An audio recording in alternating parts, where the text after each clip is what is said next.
Hello दोस्तों, मैं अनीता शर्मा एक बार फिर स्वागत करती हूँ आपका अपने YouTube चैनल अनीता एजुकेशन में। हमने अपनी पिछली वीडियो में वर्ण और संधि के सारे टॉपिक कवर कर दिए। आज मैं लेके आई हूँ एक नया टॉपिक समास। समास समास बहुत ही इजी सा टॉपिक है, लेकिन बच्चों को कई बार बहुत ज्यादा ये कंफ्यूजन वाला लगता है। क्यों? क्योंकि इसकी प्रैक्टिस नहीं होती, इसके रूल नहीं पता होते हैं। और ये समास बेटा एक ऐसा टॉपिक है कि आपको हर एक कॉम्पिटिटिव एग्जाम में इसमें से एक ना दो क्वेश्चन जरूर पूछे जाते हैं। चाहे स्कूल लेवल पर आपके सोफ के हिंदी सोफ के एग्जाम है, सोफ साइंस ओलंपियाड फाउंडेशन के, क्योंकि अब हिंदी भी उसमें ऐड हो चुकी है, या फिर आपका पटवारी का टेस्ट है, एचपी पुलिस कांस्टेबल का है, एचपी टेट है, उसमें भी इससे क्वेश्चन पूछे जाते हैं। तो आपने इसको भी ध्यान से देखना, और मैं आपको इतने इजी वे से, इतने ट्रिक से ये समझाऊंगी कि आपको कभी समास भूलेंगे नहीं। तो रेडी रहें, किसके साथ? अपनी कॉपी पेन लेके बैठ जाइए मेरी क्लास के सामने। तो शुरू करते हैं आज का टॉपिक समास। समास की पहले डेफिनेशन, दो या दो से अधिक समस्त पदों। अब समस्त पद क्या है? शब्द, इसलिए मैंने इसको शब्द भी लिख दिया। दो या दो से अधिक समस्त पदों को के मेल से जो नया शब्द बनता है उसे समास कहते हैं। समास का सिंपल सा छोटा सा रूप होता है संक्षिप्तीकरण। संक्षिप्ती, अब आप बोलेंगे ये पता नहीं क्या है।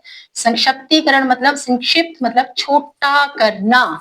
दो या दो से अधिक समस्त पद मतलब दो या दो से अधिक जो शब्द होते हैं उनको मिलाकर एक छोटा सा नया शब्द बनाना, उसे कहते हैं समास। तो समास क्या है? जब दो या दो से अधिक समस्त पदों को मेल से जो नया शब्द बनता है उसे समास कहते हैं। और समास को अलग अलग करके लिखना समास विग्रह कहलाता है। इसको समझने के लिए जो आपको एग्जाम में क्वेश्चन आते हैं, वो आपको कोई वर्ड दे दिया जाता है और पूछ लिया जाता है कि यह कौन सा समास है, इस समास का नाम बताएं। तो जब आपने उसके रूल, उसके समास के भेद किए होंगे तो आप इजी से कर सकते हैं। तो चलिए हम शुरू करते हैं समास के भेद। डेफिनेशन आपको समझ आ गई क्या है?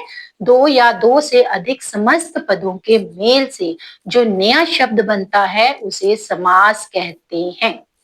ओके, तो इसके जो भेद है बेटा, समास के भेद, इसके पहला भेद है, इसके भेद बड़े इजी हैं, अगर आपको समझ आ गए बड़े आसान से। पहला इसका भेद है तत्पुरुष समास।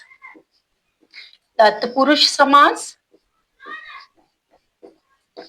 आई होप सभी कॉपी पेन लेके ही बैठे होंगे। दूसरा भेद है अव्ययीभाव,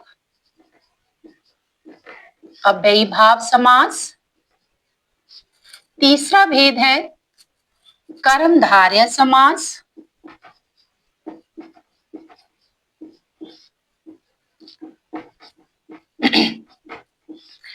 फोर्थ भेद है द्विगु समास।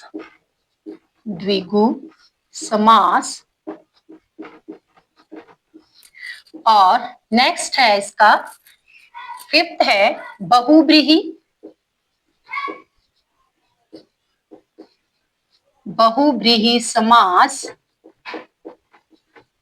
और सिक्स्थ भेद है इसका द्वंद्व समास। दब भी बोल देते हैं इसे, द्वंद्व। द्वंद्व, द्वंद्व क्या होता है? युद्ध करना, लेकिन इसमें युद्ध नहीं हो रहा है, द्वंद्व समास। तो ये है हमारे 6 भेद। कौन कौन से? पहला तत्पुरुष समास, दूसरा अव्ययीभाव समास, कर्मधारय समास, द्विगु समास, बहुब्रीहि समास और द्वंद्व समास। समास के 6 भेद कौन कौन से? जल्दी से देख लीजिए। तत्पुरुष, अव्ययीभाव, कर्मधारय, द्विगु, बहुब्रीहि और द्वंद्व समास। अब हम इसे वन बाय वन समझेंगे कि है क्या। तो सबसे पहला है हमारा तत्पुरुष समास। तत्पुरुष समास में बेटा आपने अपने स्कूल टाइमिंग में, जो अभी बच्चे स्कूल जा रहे हैं, आपने थर्ड फोर्थ से लेके कारक किए होंगे। कारक चिन्ह आते हैं, कर्ता ने, कर्म को, करण से, अपादान से, जुदाई, संबंध का, के की, संप्रदान को के लिए। ये कारक चिन्ह मतलब इनको विभक्ति भी बोल देते थे, विभक्तियां होती थी ये। आई होप समझ आपको याद आ गया होगा सभी को। विभक्तियां, कर्ता ने, कर्म को, ऐसे आते थे ना कारक। ये 8, इसके 8 भेद थे, ऐसे 8 विभक्तियां थी, 8 चिन्ह थे। तो ये अब मैं क्यों बता रही हूँ, अरे मैम पता नहीं क्या कर रहे हैं, करवा रहे समास पहुंच के कारक पर, तो नहीं, डरना नहीं है। इसमें क्या है, समास, ये तत्पुरुष समास समझने के लिए आपको कारक पर जाना ही पड़ेगा। जब तक आपको कारक नहीं आएंगे आप तत्पुरुष समास नहीं कर सकते हैं, क्योंकि जब विग्रह होगा, बेटा समास कैसे करने हैं आपको मैंने बताया, समस्त पदों का। समस्त पद है, एक एग्जाम्पल ले लेते हैं, रसोई के लिए घर। अब यहाँ दो चीजें, जब दो या दो से अधिक, दो या दो से अधिक है, 1 2 3 4 4 है, दो या दो से अधिक समस्त पदों, अब समस्त पद इनको कहा गया है, ये सारे समस्त पद हैं, के मेल से जो नया शब्द बनता है। अब इतना लंबा जो लिखना, रसोई के लिए घर, मैं शॉर्ट में क्या लिखूंगी उसे, रसोई घर, रसोई घर। तो ये क्या हो गया हमारा, समास। संक्षिप्तीकरण, मतलब छोटा करके लिख दिया उसको, तो ये संक्षिप्तीकरण है। तो यही चीज है, जब हमने समास, आपको कैसे भेद पता चलेंगे, जो आपको समास दिया होगा पहले आपने उसका विग्रह करना है। विग्रह मतलब तोड़ के लिखना है, उसको विग्रह करना है उसका।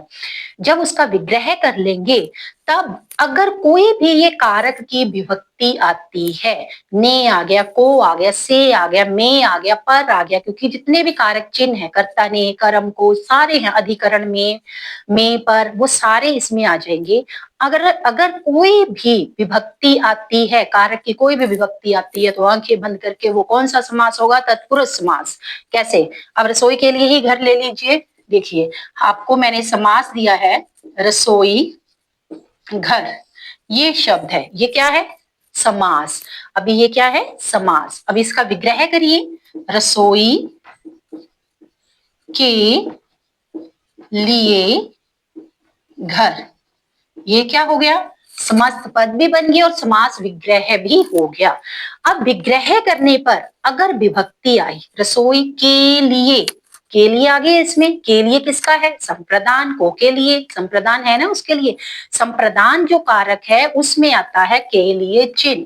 अगर कोई भी चिन्ह कारक से रिलेटेड है तो वो आपका तत्पुरुष समास हो जाएगा। इसमें आप इसके आगे रूप है, कर्म तत्पुरुष, कर्ता तत्पुरुष, संप्रदान तत्पुरुष, वो किसके अकॉर्डिंग, कारक के अकॉर्डिंग, वो भी आप लिख सकते हैं। कई बार आपको एमसीक्यू में क्वेश्चन आता है, ये संप्रदान तत्पुरुष है, कर्म तत्पुरुष है, तो कब क्यों पता लगेगा आपको, जब आपको ये कारक पता लगेंगे। इस अगर आपको कारक की पहचान होगी, कारक की विभक्तियां पता होगी, तभी आप उसको सही आइडेंटिफाई कर पाएंगे। ओके, तो तत्पुरुष समास क्या था, कारक से रिलेटेड। अगर उसको कोई भी, उसको टुकड़े करने पर, उसका विग्रह करने पर कोई कारक की विभक्ति आती है, तो वो कौन सा होगा, तत्पुरुष समास। एग्जाम्पल, घुड़सवार, क्या होगा, विग्रह, जल्दी मन में, घोड़े पर सवार। अब घोड़े में सवार तो नहीं बोलोगे, घोड़े के बीच में थोड़े सवार होते हैं, घोड़े पर सवार, तो पर किसका है, अधिकरण, अधिकरण तत्पुरुष। दूसरा, राजपुरुष या राजकुमार, राजा का कुमार, का कर्ता ने, कर्म को, का किसका है, संबंध, का के की, संबंध कारक था, उसका चिन्ह होता है का के की, तो का किसका आ गया, राजा का कुमार। सबसे पहले आपने विग्रह करना है, विग्रह करने पर अगर कोई कारक की विभक्ति आती है तो तभी वो होगा तत्पुरुष समास। ठीक है, तत्पुरुष समास समझ आ गया। चलिए नेक्स्ट, अगला है अव्ययी भाव। अरे ये क्या है, बच्चों को बेटा सबसे ज्यादा जो कंफ्यूजन वाला लगता है ना, जो नहीं समझ आता है, अव्ययी भाव। मैं एक ही चीज बोलती हूँ, बाकी सारे समझ लो, जो नहीं समझ आए वो अव्ययी भाव। अव्ययी भाव में हाँ, एक चीज और बेटा, जब समास हम विग्रह करते हैं या समास बनाते हैं, उसमें एक होता है पूर्व पद और एक होता है उत्तर पद। कई बार बच्चे इसी में कंफ्यूज रहते हैं कि उत्तर पद क्या है, पूर्व पद क्या है। बेटा दो, जितने भी आपके, यही लेते हैं एग्जांपल हम, घुड़सवार, जितने भी शब्द होते हैं वो दो शब्द होते हैं, घुड़सवार। जो पहले वाला है, जैसे ये घुड़ है, ये पूर्व है, पूर्व मतलब पहले वाला, और जो बाद वाला है सवार, वो क्या है, उत्तर पद। उत्तर मतलब बाद में, पूर्व पद और उत्तर पद। ओके, तो जो अव्ययी भाव समास है, इसमें जो पूर्व पद है, जो पहले वाला है, वो क्या होता है, प्रधान, उसकी प्रधानता होती है। ये भी नहीं समझ आया। दूसरी तरफ से अव्ययी, अव्ययी क्या होते हैं, अव्यय क्या होते हैं, अविकारी, ये अविकारी शब्द होते हैं। जो ये शब्द हैं अव्ययी भाव में या विकारी शब्द होते हैं। ये भी नहीं समझाया। तीसरा वो बड़े अच्छे से समझ आ जाएगा, वो क्या है, अव्ययी भाव में शब्दों में आगे उपसर्ग लगा होता है, ये आपको समझ आ जाएगा। अब देखिए जैसे आ जन्म, आ क्या है इसमें, उपसर्ग। दूसरा यथाक्रम, यथा, यथा एक अभिकारी शब्द है, यथा पर फोकस हो रहा है और ये क्या है, उपसर्ग है। मैंने क्या बोला, पूर्व पद प्रधान, मतलब यथा, यथा पर बड़ा स्ट्रेस, यथा पता नहीं क्या है यथा, तो यथाक्रम मतलब पहले पर पूर्व पद इसका प्रधान होता है। प्रतिवर्ष, बहुत सारे एग्जाम्पल है, प्रतिवर्ष, प्रतिदिन। ओके, तो अव्ययी भाव अभिकारी शब्द से याद रखना है, अभिकारी से नहीं याद रखना, उपसर्ग से याद रखना है। अव्ययी भाव में ये चीजें आती हैं। थर्ड हमारा कर्मधारय, कर्मधारय में होती है बेटा तुलना, कंपैरिजन। कर्मधारय समास में, तो ये कारक वाले तो समझ आगे होंगे। कर्मधारय में होती है समास में तुलना, कंपैरिजन। इसमें भी आपको पहले ही बताया समास पद दो होंगे, दोनों में आपस में एक विशेषण होता है और एक विशेष्य।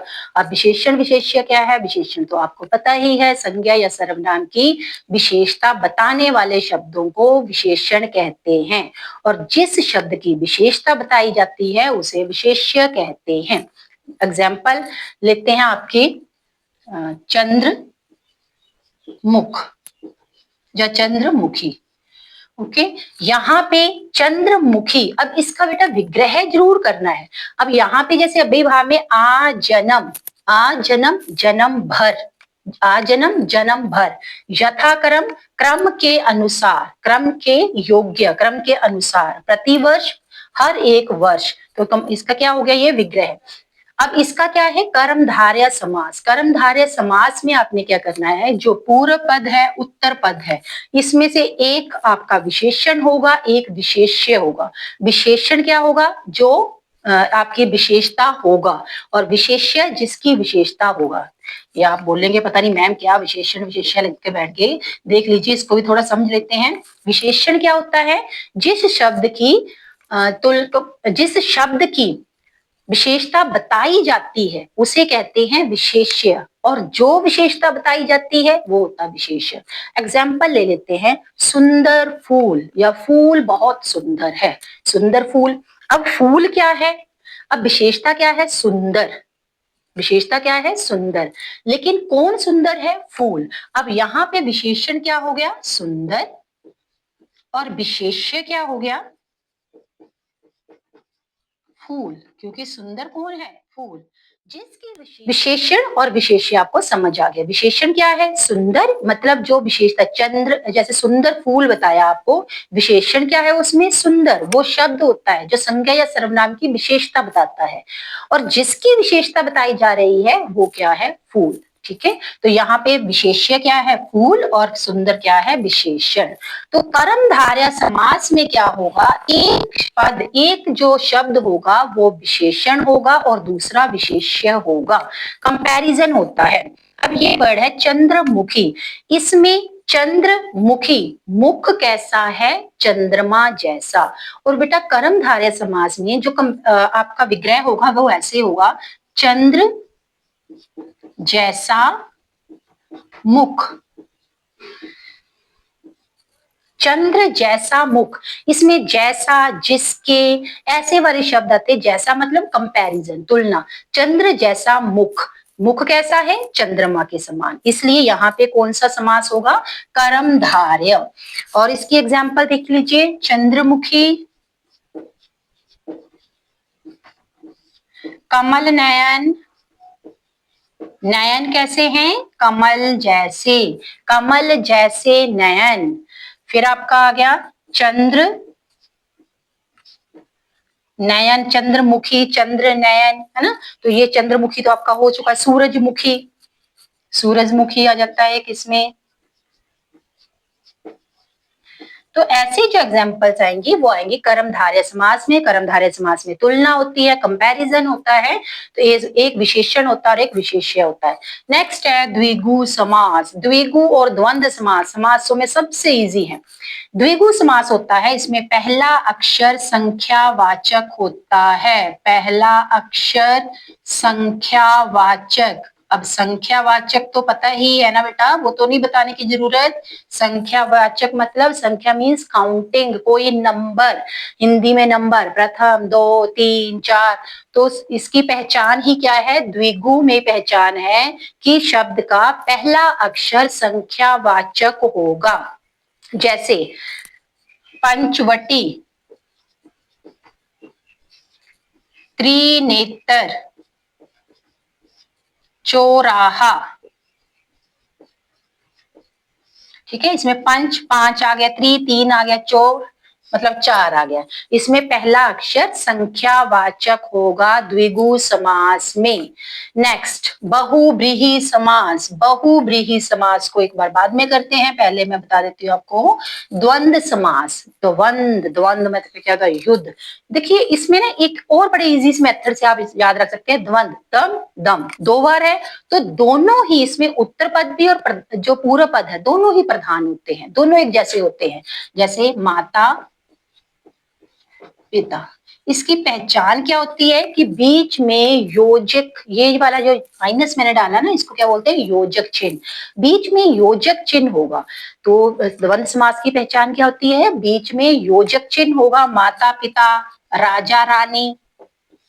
अब हम बोले कि मेरे माता पिता आए हैं, अब माता आई है पिता आए हैं, दोनों आए हैं, दोनों बराबर है, इसलिए दोनों ही पद प्रधान है। राजा रानी, राजा रानी आए थे, राजा भी प्रधान है, रानी भी प्रधान है।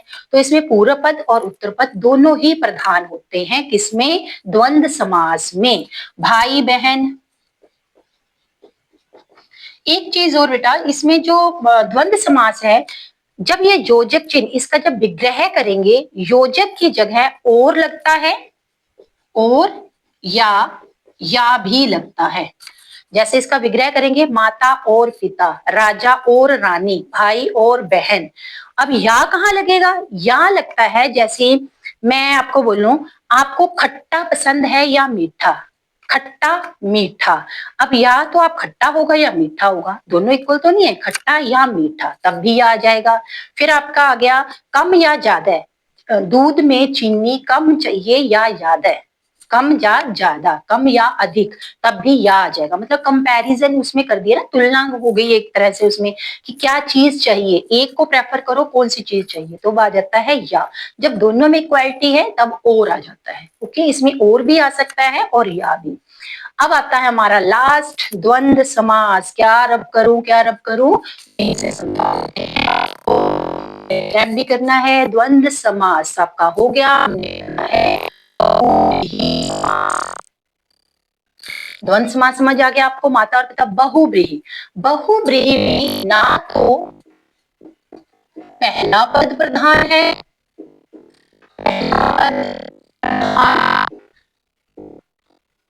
और ना ही उत्तर पद प्रधान,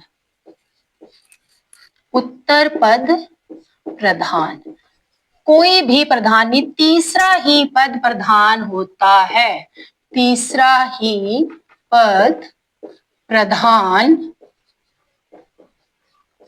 तीसरा ही पद प्रधान। ओके, ना पहला ना दूसरा, कोई और ही बोलते, तीसरा ही आके बाजी मार के, दो बिल्लियों उसकी लड़ाई हो रही है ना, वो क्या चूहों की लड़ाई थी, और बिल्ली आके बीच में से सारी रोटी खा जाती है, वही चीज है कि ना एक प्रधान ना दूसरा प्रधान, कोई तीसरा ही प्रधान। अब ये कैसे, देखिए इसमें क्या होता है कि जो हम एक पर्टिकुलर किसी नाम के लिए ही प्रसिद्ध है, एग्जाम्पल लेते हैं दशानन, इसमें जो आपका द्विगु है, बहुब्रीहि है, और आपका कर्मधारय, इन तीनों में एक जैसे मिलते भी हैं ये शब्द, वो अब मैं बाद में बताती हूँ आपका क्या कंपैरिजन होगा। देखिए पहला बहुब्रीहि में एग्जांपल लेते हैं दशानन। दशानन में क्या है, दश आनन वाला, दश आनन वाला। अगर मैं ऐसे बोलूं दश आनन वाला, हमें पता है दश आनन वाले कौन है, रावण, रावण के लिए ही नाम प्रसिद्ध है। अब ना यहाँ पे दस ही किसी के लिए फेमस है, ना ही वाला ना ही आनन, यहाँ क्या फेमस है, रावण, रावण का तो नाम भी नहीं है। तो दस आनन इसलिए तीसरा पद है, दश आनन मतलब तीसरा, ये पहला पद ये दूसरा पद, लेकिन तीसरा पद कौन सा है, रावण, तीसरा ही कोई पद प्रधान है।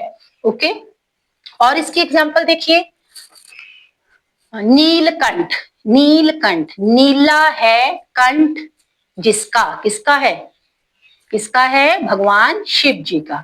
तो वो क्या है, नीलाकंठ, नीलकंठ। वो नील भी प्रधान नहीं है, कंठ भी प्रधान नहीं है, नीलाकंठ किसी और नाम के लिए ही प्रसिद्ध है। तो वो कौन सा हो जाएगा, बहुब्रीही। बहुब्रीही समास क्या बताया, जो किसी और नाम के लिए ही प्रसिद्ध है। दशानन, नीलकंठ, गजानन, गजानन, लंबोदर, लंबा है उदर। ओके, ये तो था बहुब्रीही। अब आ जाते हैं, कई बार बहुब्रीही और कर्मधारय एक जैसे होते हैं। जैसे अब दशानन की एग्जांपल ले लेते हैं। दशानन, अब इसका पहला, ये द्विगु में देखते हैं, द्विगु में क्या है, पहला अक्षर संख्यावाचक, और यहाँ पे क्या है, दशानन, दश क्या है, संख्या। अब आप बोलेंगे ये द्विगु है या बहुब्रीही है, तो आपने क्या करना बेटा, वहां पे अगर विग्रह है, 10 आनन है जिसके, 10 आनन है जिसके, तब तो हो जाएगा आपका बहुब्रीही। लेकिन अगर द्विगु समास में एक और चीज है, वो समूह या समाहार होता है। अगर होगा 10 सिरों का समाहार, समाहार और समूह एक ही चीज होती है, समूह या समाहार, इसका मतलब होता है ग्रुप, ग्रुप। अगर वहां पे होगा 10 सिरों का समूह, तब होगा आपका द्विगु। अगर आपका वहां पे विग्रह करना, जो समस्त पद बने होंगे वो ऐसा होगा, 10 सिरों का समाहार या 10 सिरों का समूह, तब द्विगु। 10 सिर हैं जिसके, तब आपका बहुब्रीही। उसको आपने देखना कि जो आपका विग्रह किया है वो किस तरह से किया, वो विग्रह पर डिपेंड होगा। ओके, ऐसे ही आपका कर्मधारय और बहुब्रीही था। पीतांबर, पीतांबर एग्जांपल लेते हैं। अगर यहाँ पे आ जाए, पीले अंबर है जिसके, पीले अंबर है जिसके, तब होगा बहुब्रीही, क्योंकि पीले अंबर किसके हैं, पीले अंबर, पीतांबर किसको बोलते हैं, भगवान विष्णु को। तो पीतांबर इसमें आ जाएगा बहुब्रीही में। अगर यहाँ पे होगा कर्मधारय, पीले अंबर वाला, जा पीले अंबर के समान, अंबर क्या होता है, कपड़े, वस्त्र, पीले वस्त्र के समान, तब क्या हो जाएगा, कर्मधारय। जब तुलना वाला कोई वर्ड होगा तो कर्मधारय, अदरवाइज वो बहुब्रीही होगा। अगर संख्यावाचक में होगा समूह और समाहार तो द्विगु होगा, अगर नहीं है तो वो कौन सा हो जाएगा आपका, बहुब्रीही। तो ये थे समास के भेद, द्वारा से रिकैप करते हैं जल्दी से। देखिए, सबसे पहले समास, दो या दो से अधिक समस्त पदों के मेल को, मतलब दो या दो से अधिक शब्दों का जो संक्षिप्तीकरण है या छोटा करके लिखना है, उसको बोलते हैं समास। समास के मुख्य भेद 6, तत्पुरुष, अव्ययीभाव, कर्मधारय, द्विगु, बहुब्रीही, द्वंद्व। तत्पुरुष समास कैसे पहचान होगी, कारक से। कारक की कोई भी, अगर आप समास का विग्रह करते हैं, उनका तोड़ के लिखते हैं, समस्त पद में कोई भी विभक्ति आती है आपकी कारक की, तब आंखें बंद करके तत्पुरुष समास। दूसरा अव्ययीभाव, जिसमें पहला अक्षर अभिकारी शब्द, कोई उपसर्ग लगा हो, अव्ययीभाव। कर्मधारय, जिसमें तुलना होती है, चंद्रमा, चंद्रमुखी, मुख कैसा है, चंद्रमा के समान, नयन कैसे है, कमल के समान, मुख कैसा है, सूरज के समान। द्विगु समास, पहला अक्षर संख्यावाचक, और वो समूह और समाहार शब्द वर्ड जो होगा वो लास्ट में जरूर लिखा होगा। नेक्स्ट है बहुब्रीही। बहुब्रीही समास क्या होता है, जिसमें जो ना पहला पद प्रधान है ना दूसरा, कोई तीसरा ही पद आके प्रधान होता है, कोई तीसरा ही बाजी मार लेता है। द्वंद्व समास में दोनों ही पद प्रधान होते हैं, पूर्व पद भी और उत्तर पद भी, माता पिता, राजा रानी, दिन रात, सुबह शाम, ऐसी बहुत सारी एग्जाम्पल हैं। अब इन 6 भेदों के अलावा कई बार एक और चीज, कुछ भेद है इसके, मेन आपके यही 6 भेद है। नंज समास होता है एक, नंज, नंज का मतलब होता है ना। ओके, इसका मतलब ये निषेध वाचक वाला होता है, निषेध होता है नहीं वाला। निषेध वाचक भी आपको बताएंगे, ये अर्थ के आधार पर वाक्य भेद भी आते हैं, ये भी कई बार क्वेश्चन इसमें आता है वाक्य भेद के अकॉर्डिंग। हम नेक्स्ट वीडियो उसी पर लेके आएंगे। नंज में मतलब नहीं, जैसे अमर, मैंने आपके अपने फर्स्ट सेकंड वीडियो में एक बताया था आपको, जिस भी वर्ड के आगे अ लगा होता है उसका मतलब क्या होता है। अ का मतलब सोचिए, नहीं, अ का मतलब नहीं, और स का मतलब साथ। अगर स लगा है किसी शब्द के आगे उसका मतलब होता है साथ, अगर अ लगा है तो नहीं, और कु लगा है तो बुरा, क का मतलब बुरा। अब अमर, अब यहाँ पे अ लगा है, इसका मतलब नहीं, जो ना मरे, जो कभी ना मरे या जो ना मरे। ठीक है, यहाँ पे न वर्ड आ गया, नंज समास। तो जिसमें अ वर्ड होगा, जो नहीं के लिए, निषेधवाचक के लिए होगा, वो होगा आपका नंज समास। ऐसे ये आपके सारे भेद और ये थे समास। अब बेटा एक क्वेश्चन है, पिछले किसी पेपर में आया हुआ है, मेरे पास ये क्वेश्चन पेपर है, इसमें क्वेश्चन डिस्कस करते हैं। उसमें पूछा हुआ है, राजपुरुष, राजपुरुष कौन सा समास है? जल्दी से बताइए, राजपुरुष कौन सा समास है? राजपुरुष हमने डिस्कस किया था, विग्रह करिए। राजपुरुष, राजा का पुरुष, का क्या है? कारक की विभक्ति। तो कहाँ पे आ जाएगा ये? तत्पुरुष समास में। कौन सा समास होगा? पहला समास। ऐसे ही आपको एक और एग्जाम्पल देती हूँ, विद्यालय। विद्यालय के पीछे मैम पढ़ी गई, संधियों में भी विद्यालय करवाया, ये भी विद्यालय। विद्या का आल्य, आल्य क्या होता है? घर। विद्या का आल्य, तो का क्या है? कारक की विभक्ति, इसलिए कौन सा समास है? तत्पुरुष समास। तो इस तरह से जो भी आपने विग्रह करना है, कारक की विभक्ति आ जाए, तत्पुरुष समास, तुलना आ जाए, कर्मधारय, पहला शब्द जो पहला वर्ण है वो आपका उपसर्ग आ जाता है, अब अव्ययी भाव आ जाता है। बहुब्रीहि समास, द्विगु समास, संख्यावाचक, बहुब्रीहि आपका आ गया तीसरे पद के लिए, और द्वंद्व समास दोनों के इक्वल ही, दोनों इक्वल ही इंपोर्टेंस के लिए। तो ये थे समास की वीडियो। अगली वीडियो हम लेके आएंगे अर्थ के आधार पर वाक्य भेद और रचना के आधार पर वाक्य भेद। जो वाक्य भेद है वो दो तरह से होते हैं, वो अपने नेक्स्ट वीडियो में डिस्कस करेंगे। रुको रुको रुको, जाने से पहले चैनल को शेयर, लाइक एंड सब्सक्राइब करें। Thank you.